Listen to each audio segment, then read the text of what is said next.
সেটা আসলে যতটা না আমাদের সক্ষমতা অনুসারে আমরা আসলে ততটা পারিনি, এটা আমি অকপটে স্বীকার করব। কারণ সক্ষমতার সাথে সাথে কিছু এনভায়রনমেন্ট লাগে সেই সক্ষমতাটাকে বাস্তবে রূপান্তর করতে, সেটা আসলে আমরা সেভাবে পাইনি, এটা আপনারা সবাই জানেন। তবে একটা জিনিস হচ্ছে যে অনেকেই বলেন যে আমরা ইশতেহারে এত কিছু কেন দিয়েছিলাম।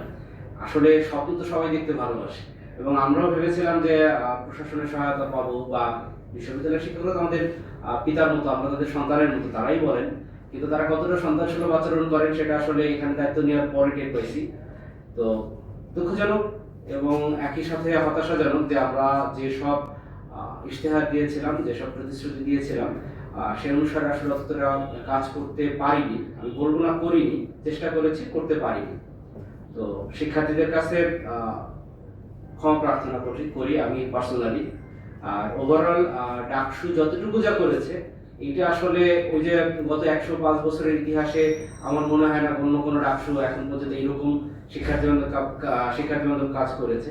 তো আমরা আমাদের জায়গা থেকে সর্বোচ্চটুকু চেষ্টা করেছি, এবং আমরা পরবর্তী ডাকসুর জন্য প্রশাসনের কাছে দাবি জানাবো এবং আদায় করে ছাড়বো ইনশাআল্লাহ। আমরা সেই আদায় করার যে যাত্রা, সেই যাত্রায় শিক্ষার্থীদের পাশে চাই।